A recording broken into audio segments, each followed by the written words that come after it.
Tania. Thank you so much for joining my podcast. The purpose here is for us to talk about motherhood, the importance of mindfulness, and all the education needed, and also the connection to the community. So you, as a mother, I would love to hear a bit more from your experience, what is to be a mother, and then we can start with the thematics of how important is to take care of yourself before, during, and after pregnancy, and also when your children are already growing. Wonderful. I love it. Thank you for having me and trusting me to share my experience. A little bit about me and why I'm actually here talking about it, why I feel that it's important. I'm a mom of one.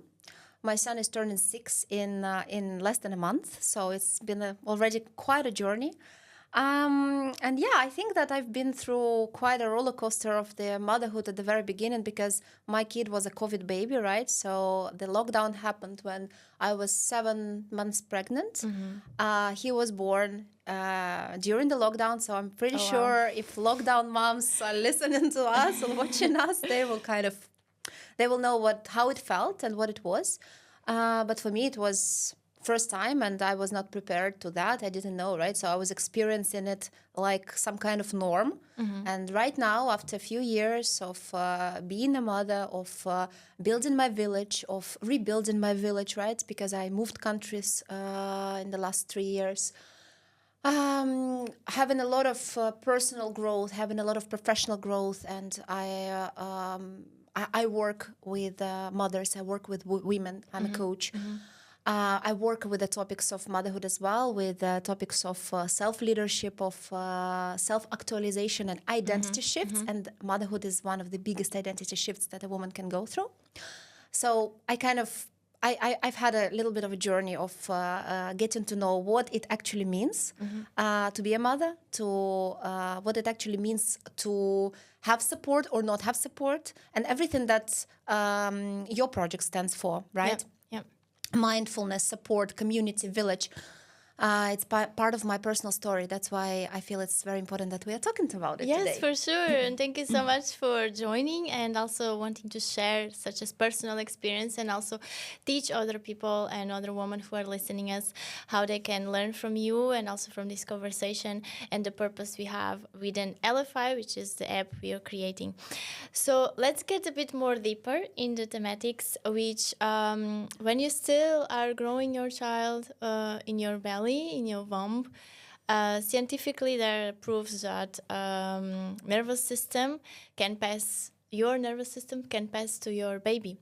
So how we can raise this awareness to the listeners for us, that they need to take care of themselves, maybe through mindfulness, as we mentioned, some techniques, be aware that their stress in that moment can pass to the baby.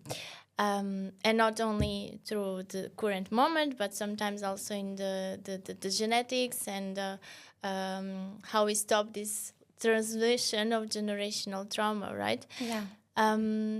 You, as an experienced woman, and as you already passed those periods, how did you apply maybe some techniques, or how did you experience that period of pregnancy in order to be mindful and take care of yourself and also about your baby? Yeah, thank you for the question. I think that we as women, we have to be educated on that, on the importance of what you are saying. I can't say that I had a lot of knowledge back then that I have now. I had something because I was still on this journey. I was also studying positive psychology, so it was... I knew something, but knowing and doing is different things, right? Talking about my experience, I think I was quite well prepared, and I was going through it relatively mindfully because mindfulness, yoga, self-help techniques were already a part of my routine. But everything shifted when my baby was born, because this is also important to understand, right? So I was supporting myself quite well. I was practicing meditation almost daily. I was doing yoga, as I said. I did the course in hypnobirthing, so I was very interested already then. I was interested in more natural and maybe like alternative ways of mothering and parenting and giving birth. But everything shifted when my baby was born, because, you know, if I was used to doing yoga 3 times a week, hour and a half, I was used to meditating for half an hour a day at least. And then the baby is born and the schedule is not there, right? Hormones, emotions, everything is just like a huge roller coaster. And plus COVID, right? Plus loneliness of this time, and no community, no village, no support, right? Family. Everything comes together.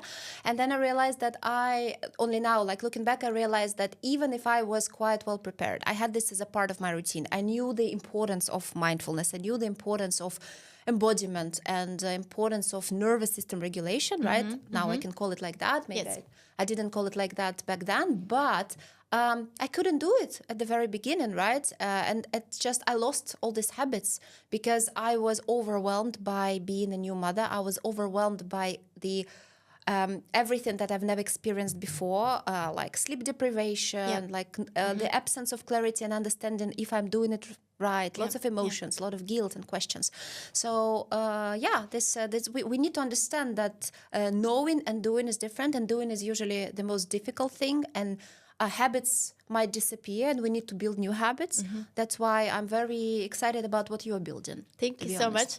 And thank you for sharing such a personal experience also here. You mentioned some of the signs already from a mother that she's looking for support but doesn't know where or actually how to find it, right? Like sleep deprivation or overloaded schedule, or not even like a bit lost of what to do, maybe no information, exact information needed at the right time. So from a bit more personal question, if you want to share, how did you found help, support on that time? I was first of all, of course, I went to my village, right? But my village back then, I lived in a different country. All my friends who already had kids, they were a little bit older. So everything that I asked, they have already forgotten, right? Even if the kids were 2-3 years old. But I was the only one in my circle with a newborn baby. And it was already quite lonely. And it was the beginning of lockdown, and I didn't have the community of, for example, new moms that we could have a mom and me class or mom and me meetup. Nothing was there. So I was asking for support, help. I was asking questions. They could help me as much as they could, as much as they remembered. Of course, I was Googling things, but what I can say is that thinking about those times, we new mothers are so sleep deprived. They're so exhausted that it's like an additional mental load to go somewhere to search for information. Of course, there's everything. There's so many YouTube videos. There's so many Instagram accounts talking about it, but there's too much. So it's like information overload.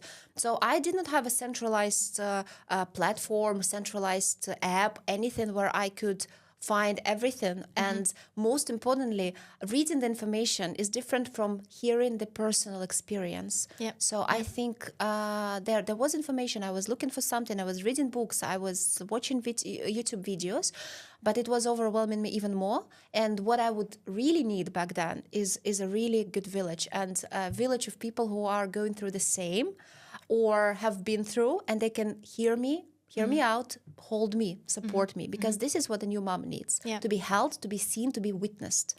Nobody actually asks, how are you really? Everyone says, oh, your baby is so cute. Are you fine? Are you sleeping? Does the baby sleep? But nobody really looks in the eyes of a new mom and says, how are you really?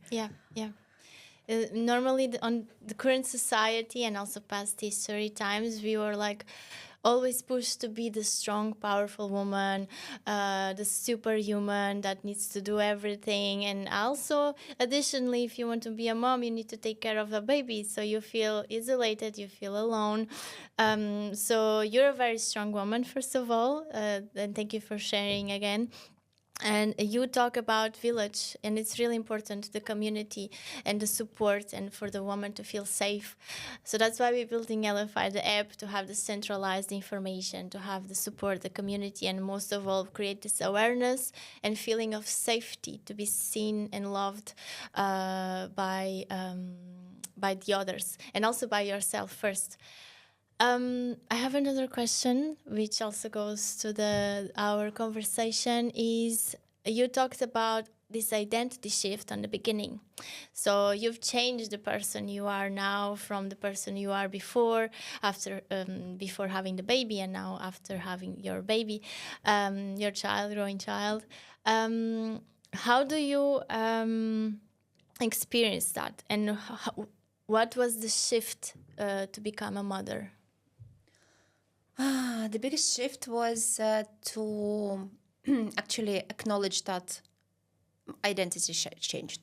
The shift has happened. This was the biggest shift, to actually see it, welcome it, and acknowledge it, and be okay with it. Because the first year of motherhood, I've been fighting all the changes, right? So this, I think many women go through it. I talk to many women afterwards, and they all go through it.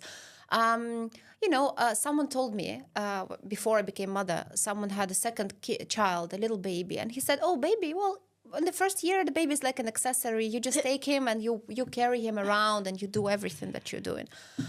And it's not true. And I took it too, I took it too directly. So I thought, oh, actually, yeah, I can do whatever I'm doing. I can keep on working. I can keep on running my projects. I can do everything, and the baby will be my accessory. And of course, I saw a lot of nice. I was doing photography back then, right? I was a wedding photographer, traveling wedding photographer. Wow. And I saw a lot of reels on Instagram of this romanticized mom taking pictures of some elopement somewhere in a beautiful location, and the baby in the baby carrier on her back. And I thought, oh, of course I can do it. Yeah, like it was not. It was a wrong concept completely. It was a little bit different. So I think I spent the whole first year fighting the fact that my life changed, that my routines have to change, my perception of myself have to change, everything have to change, and I'm no longer who I used to be. And I still need to rediscover who I am becoming as a mother. Yep. Because I so much wanted to hold on to old things that I did not give myself space to see good things that are ahead of me. And I was so scared of letting go old things. So this is my personal story, but I know that many women go through the same thing. Yeah.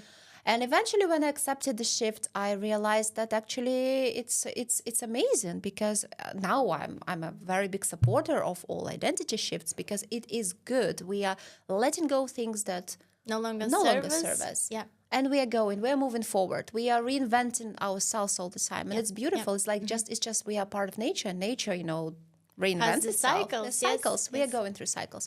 So accepting the shift, accepting that now I have so many new skills and I have so many new priorities, and I have a new purpose, like a part of my big life purpose is also being a mother. So, and this part of my purpose influences other parts of my purpose, like a general big one as well, because I make decisions